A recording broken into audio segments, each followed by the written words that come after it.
Hello and welcome to another video where I'm going to be talking about the sort of flexibility and how awesome Sapphire Steel is in the way that you can kind of build it in different directions for different matchups. And, you know, if you've got that store champs that's coming up that we know they're going to start straight after the Christmas break, or maybe you have some winner boxes, winner cases, whatever, lurking around, or maybe you just generally want to win your locals. I think Sapphire Steel is always a really strong choice. I think it does have some outsider matchups which are just really horrendous for it to see, but I always feel like they're fairly winnable. And I always feel like if you've thought about the room beforehand and then you bring this deck and you put in XYZ or you build it XYZ, it can generally take on the room, or you can build it in a very sort of flat, just really strong, consistent way.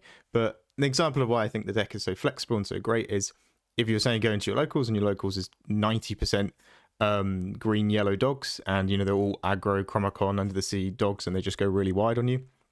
You could easily build this in a way that, right, my deck is built just to beat that matchup. You can put 4 spooky sights in, you can put some captain hooks for the early pressure, you can just put loads of different things to, and you can put like item breakers in there to break the Chromacons. You can put loads of stuff in there just to really tech it, and I think you could bring, you would be murdering your other matchups, but you could bring it into a way where this deck has a very strong win rate into dogs, which I think is pretty awesome, that the deck can be built like that. But on the flip side, you know, if I said that 90% of the room is dogs and the 10% of the room is a Blurple player who for some reason goes to your locals and plays against dogs all day. I don't know why he does that, but he does. You know, that 4 spooky site that you've included, all those Mulans and those item breakers are now kind of pointless cards that you didn't really need, and they're going to really hurt your win rate. And both of those matchups I think are not great, but you know, you can tech it in a way that you could beat either of them, you know, and then you probably lose points in the other one. It's kind of hard to beat Blurple and tech towards it. I find that's just a really rough matchup. But my point is trying to say is there are so many cards in the card pool for Sapphire Steel that we can include them, we can remove them, we can change things around to improve our win rates depending on what we're expecting to see. You can also just go straight like I have, like sort of trying to get a bit of a feel for anything that I could see in the room and then putting 4 visions, 4 develops in there so I can find and access all of these cards that I want to find. So where my list is at, sort of I've been playing Sapphire Steel for pretty much most of this competitive part of this set, at least of this season, and really enjoying it. Interesting enough, like with drop strength for the Raging Fire from the list, you just really never get the bodies on the board to sing and get some value out of it. You're never singing for more than 2 or 3 damage. Heel Holder's Thunderbolt was just great for some real spot removal in there. And as well, just before anyone clicks off because they're bored of me talking, we are going to go through a bit of a matchup rating here and say, like, yeah, if your room is having XYZ, like this deck is pretty good to bring, but these other matchups are pretty good. And I'll walk through each matchup as well and why I think they're good, bad, and how you can tech and put cards in for it. But where my list is at, sort of, yeah, we took Strength for the Raging Fire out. We filled up some more numbers. I got to play in a few events like recently, and the deck just, when it's working, it's just unbelievable. You know, when you ramp on 2 into Cinderella, into Goliath and sing a Thunderbolt or whatever, it's so great. The only time I really felt that I was lacking was when I missed that ramp, that usually the Cinderella was more important than anything. So we opted to put the 2 Kidas in because a lot of people are putting 2 Kidas in. Just means that after you ramp on 2, you know, you can put something down. I had a great interview with a gentleman who won Wakefield who said you also get some more bonuses because Green Blue will be one of you playing stuff like You're Welcome. Kida has wards, so you can get around that and you can still get some ramp. You know, if you're going to ink and use Kida effect, you're going to be jumping up to 6 ink, and then the next turn you can just ink and play out a Hades on whatever, which is also pretty awesome as well. So all around she's been fine. I think generally that is my entire review of that card, as she's been fine in the list. The other option is Bleakley, but for right now we've just been opting to play Kida.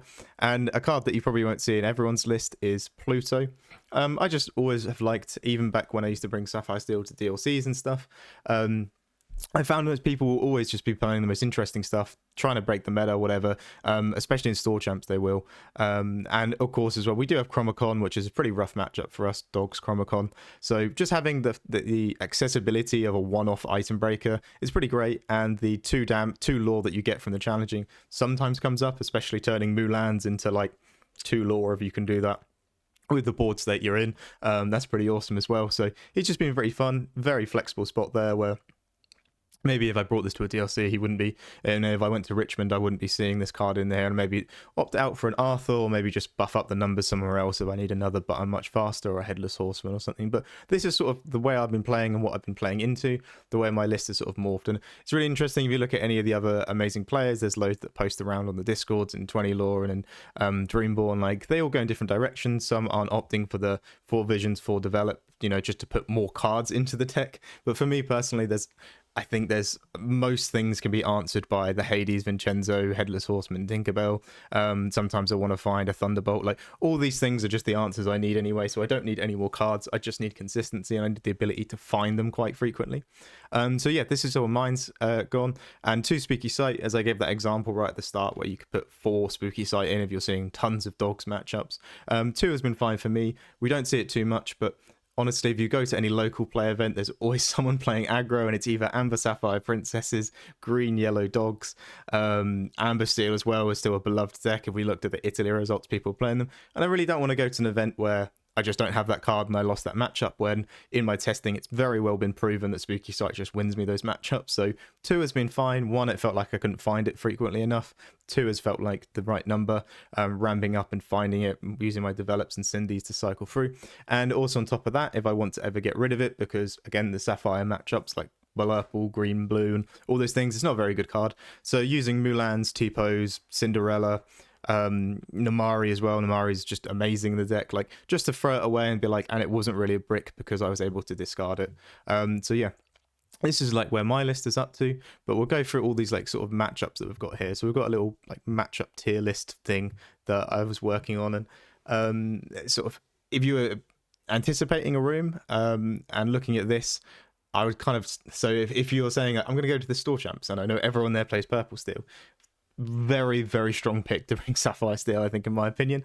I think as well, even pre-rotation, the sort of like the way that Sapphire Steel always kind of stayed around in the meta was, it was a fairly strong deck. It did very powerful things. You know, this is before rotation was even Hiram errors, like the Hiram error of the deck as well, which we might have all been enjoying in Infinity. You know, it was a very powerful deck, but it had one thing that really was going for it, which was its Sapphire, its Ruby Amethyst matchup back then, you know, versus the bounce package deck was so strong, you know, especially in 2-game format. It was a matchup that you could 2-0. And that deck being probably the most popular deck in every room as well, was always very good, and it always kept Sapphire Steel kind of in the runnings, I always thought, in my opinion.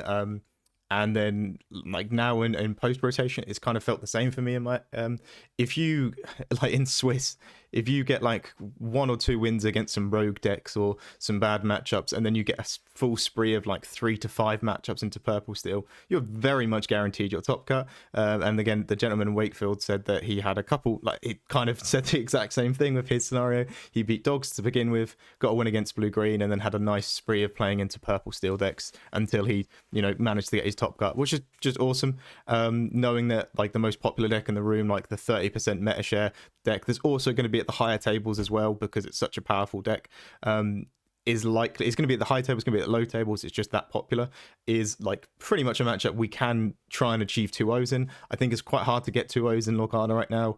I think they're on the play on the draws got a little bit worse, especially with cards like Demona and the 5-cost Hades kind of pushing, and also 7-cost Hades as well, just pushing you quite far back, and if you're already on the draw it's even harder.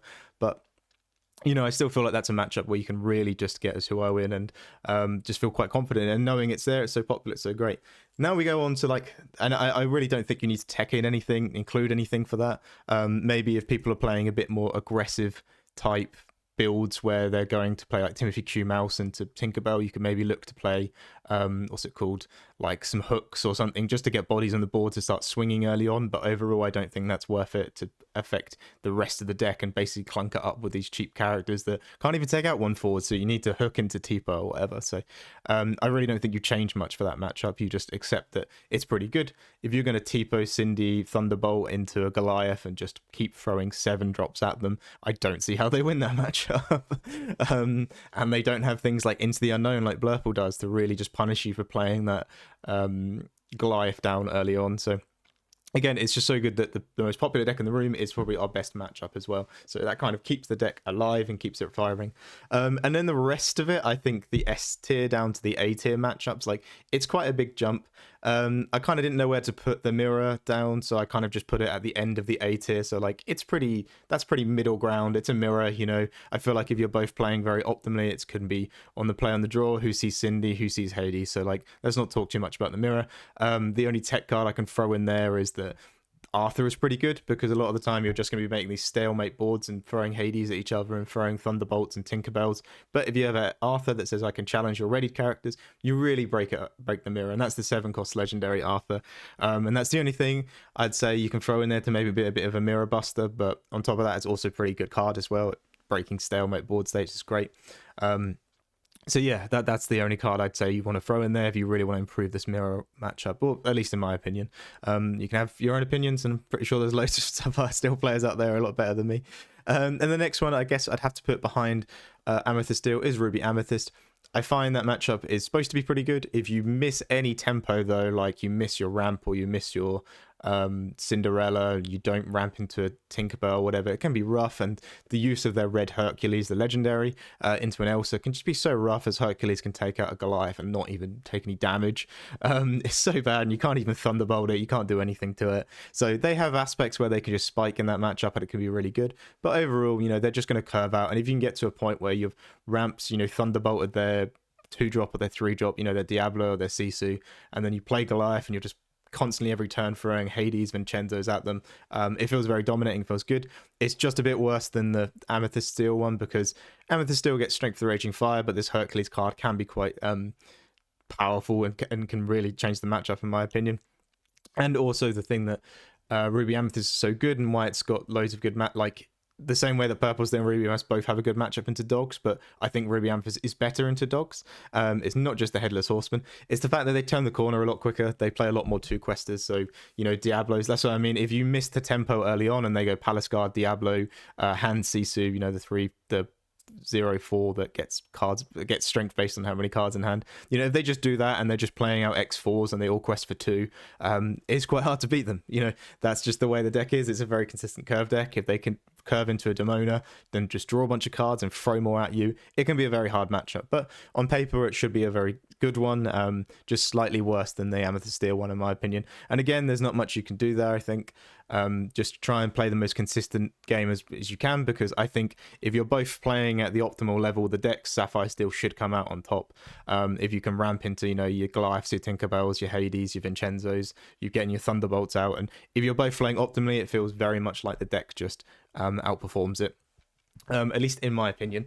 And then of course Ruby Amethyst, they will just do their strong curve, but if you're doing a more powerful things, you know, with ramp and whatever, you should just win that matchup. Easy one to lose, but an easy one to feel like you're in the driver's seat there. Again, I wouldn't add too much to it. I would just make sure you got the develops, the Mulan, to make sure you can early on craft that hand into the perfect curve out into Tipo, Cindy, Sing Thunderbolt, whatever. I'm not going to keep going over the Ruby Amethyst matchup, but I don't think it's bad, but it can definitely get out of control very easily.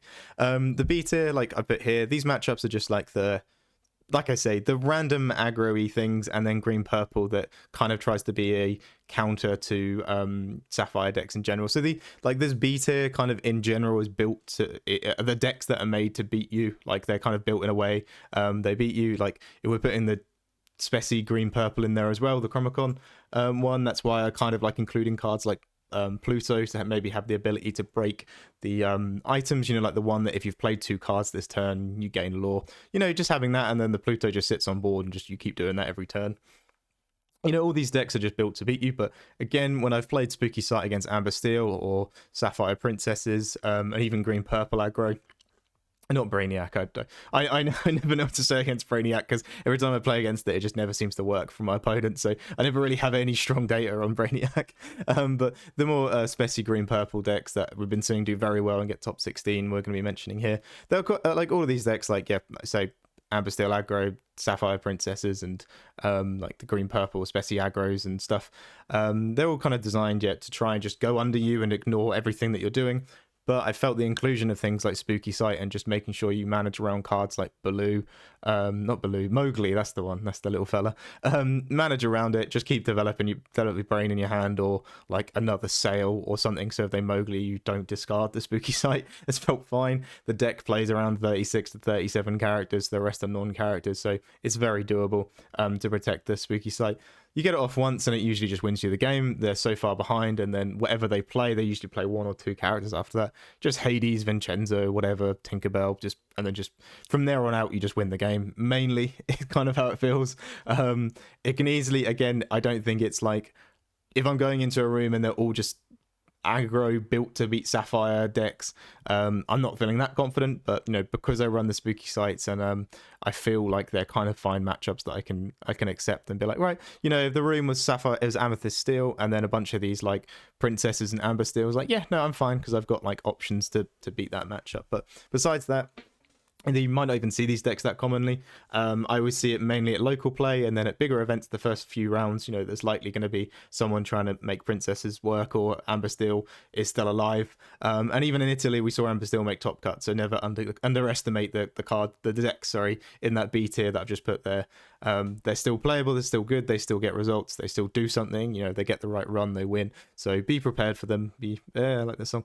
And, cards like Spooky Sight, or a lot just run the Captain Hooks as well, just to try and put some early board pressure. I personally would rather just have Spooky Sight, but again, they're designed to beat you, so if they beat you, don't be too worried about it. But on top of that, you can just include a lot of few tech cards like, again, I'm just gonna say Spooky Sight will do it for you. The bottom tier, like if my room was just dogs and Blurple, and I don't even know why it would be, but I made that fantasy locals up where it was just dogs and Blurples right at the start of the video. I just would be quite hesitant to want to play this deck, and especially if there was green blue as well. I think green blue is the best matchup out of the few. You run cards like Headless Horseman and Beyond the Horizon, who do give you hand disruption, so you can stop things like them doing their Prince Philip combo. But overall, it still can't be. I don't think it can be written down as a very good matchup. At the best, it can be written down as play draw.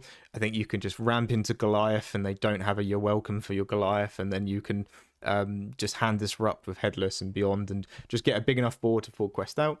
I think I'd love to do a matchup guide on green blue, because it's one I've been playing quite a lot, because I feel like that's one that at least at the best we can bring it to a play draw. I think both decks are powerful, and Sapphire is like, they're both powerful Sapphire decks, but I don't think we can any wild say where we're really winning that matchup to a point where it's like green blue is the most popular deck in this room, bring Sapphire Steel to counter it. No, but as we saw in the Wakefield finals, I think it's still a very winnable matchup. Like you say, there was a really good moment where he plays the Beyond the Horizon and gives a massive hand disruption. Something that they're playing around, they're trying to make sure that they don't, if you discard them, they just lose the entire game. But, it's not the best matchup either. I feel like the 2/5 Donald really brings in a powerful swap, because we can't just, Thunderbolt is not Zeus, we only do 4 damage to it and it doesn't remove it. So the best thing we can do is Thunderbolt Tinkerbell it, because I don't really want to waste a Hades on that when I know Basil's and Prince Philip's and Clarabelle's are coming down. So that matchup, I think, is the best out of the 3 at the bottom here, but it's not that bad. And going into the next one is Dogs. Again, I think Dogs is very well designed to beat a Sapphire deck, especially with cards like Chromacon, and just being able to go incredibly wide and create so many awkward bodies that we don't have a Prince Philip combo to remove them all.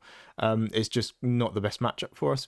But, I'm going to just say putting in Spooky Sight has changed it up a bit, especially putting things into their Inkwell is great compared to putting in the discard, because the 5-cost Lady and things like Lilo as well, they're just very awkward cards if they're in the discard, because they can just retrieve the things with the 5-cost Lady, and the Lilo can be recycled every turn. So Spooky Sight has been very helpful there. Pluto as well, I think, is also a fun little include there, just taking out Chromacons, and they're never going to, as long as you don't exert the Pluto, they're never going to remove it. So it can just break it if they ever play another one, which is just great fun. So yeah, I feel like Dogs, if they can get off to the good start, it's kind of rough, but if they're going to spend all of their turns building up this big body, big board, and then they play the 7-cost down, and you've done Spooky Sight into Hades, and know it's 2 uninkable cards, and we're going to run 2 copies of Spooky Sight. It never feels like that matchup's that bad. Always keep an eye out for Go-Go, and it not saying this, it's down in the C tier for me, but I don't think Dogs is the worst matchup in the world. A lot of people that I see at events as well walk away with saying, "Oh no, I won Dogs with my Sapphire deck," and I don't think it's that bad a matchup. I think it's scary when you see it starting. If they double Daisy or whatever, but including things like Spooky Sight has just brought that matchup to a very decent spot for me. Again, still scary. I'm not going to big it up and say it's the best in the world, but it's not the worst either. And I'm going to stop talking about Dogs now and move on to the one thing that I really wanted to talk about, because I think this matchup is a nightmare in my opinion. Blurple, I think, is the worst matchup that Sapphire Steel can see. I think it's generally worse than like Dogs or any of these aggro decks, because at least with these aggro decks, as I say, we can just put in some removal like board wipe cards and deal with it. Blurple, no, it just feels like all Blurple really does is they play a similar game to us. They're going to ramp up and play Hades, but they're just more consistent at it. You know, instead of our cards, which are a lot of draw, discard, like we have with the Mari and Mulan, or a lot of cycling with a lot of like fetching through the deck with visions and develop your brain. For them, it's general just card draw, genie, you know, Woodchuck's guidebook. They just draw them cards rather than having to like cycle through them, so they get a big hand size. We can do things like Beyond the Horizon and Goliath to try and hit that hand size, but overall just having a constant feed of cards. You know, if you genie into another genie, play that, and you ended the turn with 2/2/4s, the quest for 2 on the board, and they have evasion, and you still have a card in hand, that is pretty nuts in my opinion. So it sometimes feels like that matchup is just they're playing the similar game to us, but because they're using the Amethyst package, they get to go for a bit longer, and they get to protect their characters a lot more with evasion, where even still with start cards like Butter Much Faster, which we really do need, Butter Much Faster or Ink Runner, those two cards that you can kind of choose between, it feels like that matchup is just horrendous in my opinion. The only times they'll really win it is when they miss their tempo and they fall behind, or I insanely high roll into like Hades, Beyond the Horizon, discard all their Hades, and then play another Hades. It just does not feel like a good matchup. The only times as well, the points where we can win it, I think, are maybe in the deck building. If they're a less greedy build, sometimes they run like Second Stars to the Right still, or all of the like 4 Woodchuck guidebooks. They just out-resource us. They just get more on the board. They just get more lore, and they just get more card draw, and they just beat us. I think as well, Sapphire Steel, it's like when it was rising, was the same time that Blurple was rising, and you know, you didn't really test much into Sapphire Steel into Blurple because Blurple was apparently dead in this set, but now it's back, and it just feels like if you've picked up Sapphire Steel right now and you have to play into all these Blurple players, it just feels pretty rough, and it doesn't feel like a great matchup. So in my opinion, that is the worst matchup you can get, and I think the thing that also makes it the worst is there isn't much I can include to make that matchup any better for me. I can just try and put more big bodies in and hopefully draw into them and not include things like Hook and stuff, but you know, Into the Unknown is just a backbreaking card. It means you just sit there and you can't really quest. If I quest my Vincenzo and I lose it to an Into the Unknown, the tempo swing is nuts. If I lose it, you know, if they like Into the Unknown and play Hades at the same time, just even more of a tempo swing. I've lost 2 characters. I could have lost 14 ink worth of characters with that action. It's just nuts. I just feel the matchup's pretty poor, and it's one that you really, really want to dodge, but I think as much as it's coming back, you know, that means that Dogs and Green Blue are validated for quite a bit, because those 2 decks kind of really do beat up Blurple quite hard. Amethyst Steel, I don't think its matchup into Blurple is as bad as a lot of people say it is. We were seeing it still win over the weekend recently, so it kind of can push it down a bit. And then Sapphire Steel just kind of sits in there as its own choice if you want to play the deck. I still think it's very popular, it's very good. The high rolls of the deck are insane. You know, like I'm saying, if you have a 7-cost Sing Beyond the Horizon, it's amazing. But altogether, I feel like if you're going into a room and like everyone there are just Blurple players, I probably wouldn't want to bring Sapphire Steel, but you know, I don't think we're going to have rooms like that. The majority of rooms will be Amethyst Steel, with a few like Dogs and Green Blue, and then some Blurple players. Like, and you just hope to dodge really, because that matchup's sort of painful. If you watch any of the times people win it, it generally is because the Blurple player has just had lower tempo turns. They haven't found their Hades. They didn't find a genie on turn 4. They had to play something else, or turn 3. Sorry. And they had to do something else with their turn, and just overall, you just managed to outvalue them by the fact that their draws weren't as good.